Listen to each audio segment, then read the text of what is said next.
So LaVar, thank you so much for doing this. My first question to you is, where did that moment rank, seeing two of your sons out there, first regulation game against each other? Where did that rank in terms of your proudest moments of being a father?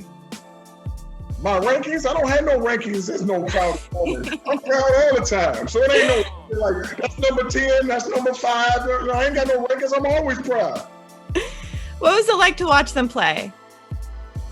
No different. Here's the thing. You guys are the ones on the outside that say, wow, they get to match up and I get to see them go against each other. No, I groomed them to play together. So that's just a little teaser for y'all to say, when all three of them get on the same team, that's when the show is I'm trying to see. This right here, this is nothing. It's like, okay, go ahead and play. So here's a question. Did that matchup compare in intensity to the infamous backyard matchups that we've heard about throughout the years? Well, and here's the thing. Everybody, that's the story, is supposed to be the infamous matchups in the backyard. But see, I would have had the older guys come over and play against my 3 boys that was like 5 to 6 years younger, so they was always on the same team.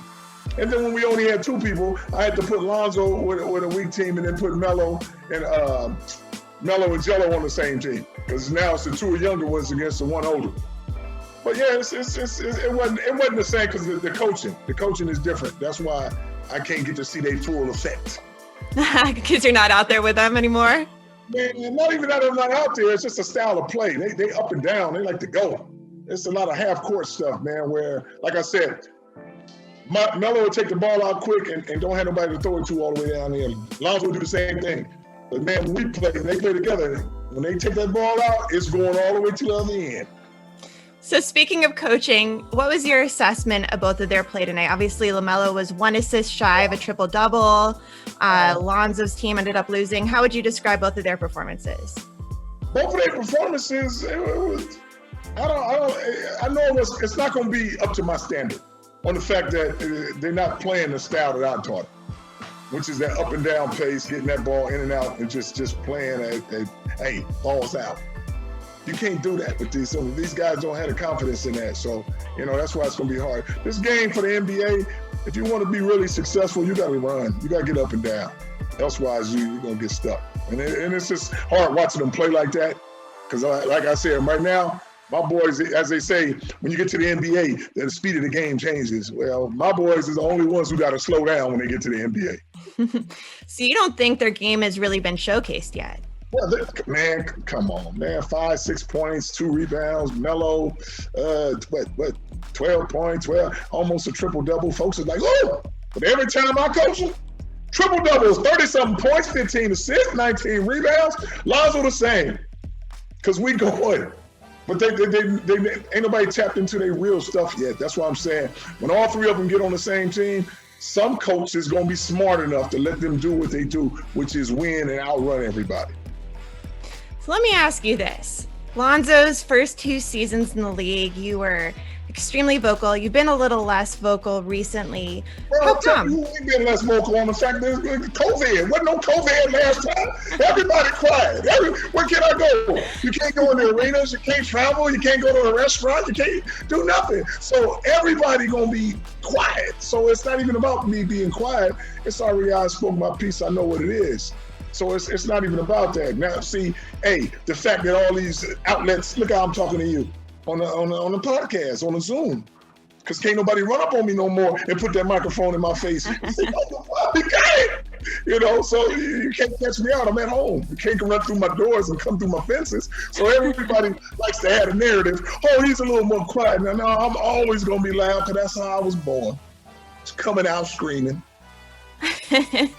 So let me ask you this. LaMelo is obviously new in the league. You've had some experience now with Lonzo. You guys went through some ups and downs. What were some of the biggest lessons that you learned that you want to impart to LaMelo as he's going through all of this now? Man, I'm going through all what? Y'all like to create the narrative like this is something new. My boys are doing the same thing they always been doing since they've been babies. Playing basketball. Ain't nothing to learn. Ain't no new. Ain't no, Lonzo, tell me how to be in the NBA. Lonzo, tell me, no.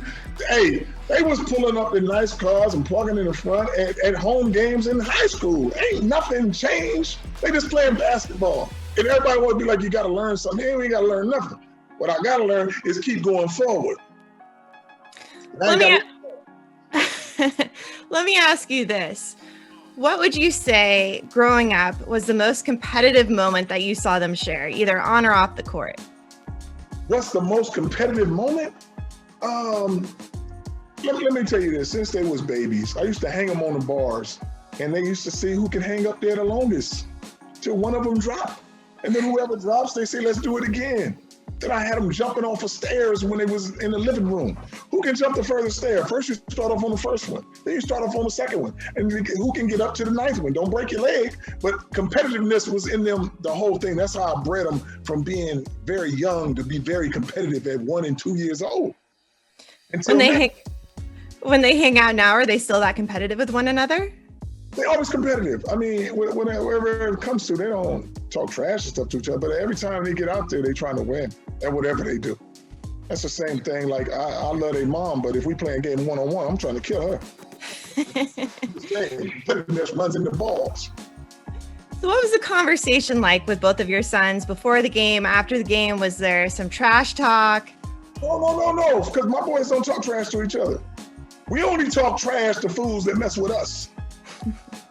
So if you're a Rudy Poo sportscaster and you mess with me, then I'm gonna talk some trash.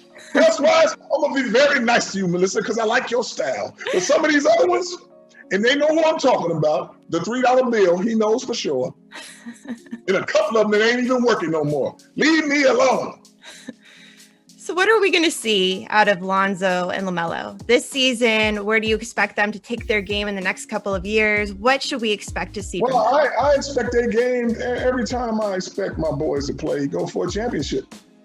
If you don't go for a championship every year, and like some of these coaches, oh, we're not ready, we're training, we just, my boys are like, let's go for it and see what happens.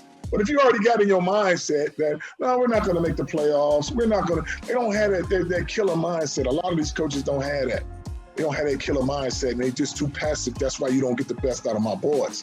But if you go in that mode, like, okay, let's go in here and get to this championship, that's the mode I always put them in. Elsewise, don't play the game. You know, so I see their game going up. The only time you guys are going to get to see something that I already know is when all three of them on the same team. And I keep saying that not because I'm just like, okay, I just want to see my sons play together. No, they all got that winning attitude. And like I said, nobody has ever built a franchise around a family. It's always around one superstar. That's why I'm saying do something new, build around the ball boys and watch what happens. You're building around a family now. So that's your next goal. Hey, that's their next goal. I mean, I'm gonna keep doing what I'm doing, so it don't matter. So, like I'm saying, eventually they will get on the same team because, like I said, after everybody's contract is up, they can always decide together and be like, you know what? Let's all go to this team. It's not a big deal. It should happen sooner than later, but it's gonna happen. They were best together. The last time they was together, undefeated as babies running through high school. So I would love to see them as grown men playing. Shoot, it's a wrap. Do you think there's a chance of that happening? It's gonna happen. It's gonna happen. I try to put it with the Lakers. Now it's in Charlotte's hands. Charlotte got the thing to do what they need to do. They need to get smart and say, you know what, man, we're gonna try this and watch what happens. I told them a while back, they said, LaVar, where you see the boys in 4 or 5 years? I said, man, my boys will be the face of the NBA. There's a lot of brothers in the NBA. But why are they showcasing this game? Charlotte ain't never been on ESPN. Charlotte against Pelicans? That's on ESPN? Yeah, when it's the ball boys playing. Any other brothers, you can forget about it. That's right, that ball name is strong. I'm telling you, you can tell by yourself. But look how much people was all intrigued with this, talking about, man, I gotta see them go against each other. Ooh, okay. One ball on this team, one ball on that team. Then you talk about, it's a lot of people getting ready to go to the bubble. You don't talk about them, no. But you know one is going there, and that's that LiAngelo ball. Another story. When you got the balls, you got the stories. Be smart about it. I ain't never seen this, though. Tell me, have you ever seen a marquee guy? A marquee guy that you promoting and all his brothers going against each other, and he don't start? I've never seen that before in my life. That's like telling Michael Jackson, hey, man, you coming on second. What? All right, I want to get a little into Lonzo's growth in the league. Yes. So So Lonzo obviously has come into his own a little bit more. He has his own family now. He has a child now. What's it been like to watch his maturation, and how has your guys' relationship evolved over the years? Our relationship doesn't evolve. It stays the same. It ain't no evolving. It ain't like, oh, we got to get better, got to get worse. No. Sometimes you don't agree with me, sometimes you ain't. But hey, it's all love. And like I said, as far as his maturation, the boy know how to play the game, and ain't nobody seen him play yet, because the coaches ain't letting him do what he do.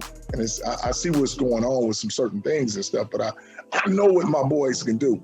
And it's like you guys are seeing a small sample, and it's just like, Lonzo switching coaches. It's like, well, you be in the league how many years? This one's fourth year, right? Fourth year, going on fourth year. You had 3 different coaches. How you gonna even maturate and get anything right? Everything, and you got to be healthy. So you're getting switched up coaches, and you're not healthy, and you finally get healthy. And it's different philosophies for different coaches. So it's like, hey, when the right one get him, they're gonna see him explode to a whole different thing. It's gonna be amazing.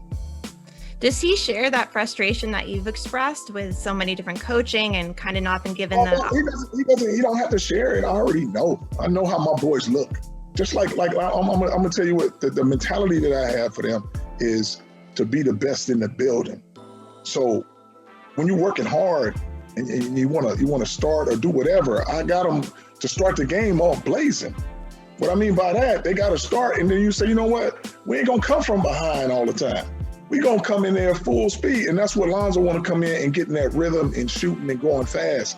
And it's hard to do that when you got a different philosophy, which is, sometimes you get these other players and you say, you know what, these are the ones that's gonna get the ball right here, and you can know, man, it is what it is. But you're not gonna unlock my boys until all 3 of them on the same team and they just run it. Nobody will be able to catch them. All right. Well, you heard it here first. Thank you so much. I really appreciate it. Hey, you're more than welcome, Melissa. Hey, have a blessed one out there. And I'm going to holler at you, like, be safe with that COVID. You too.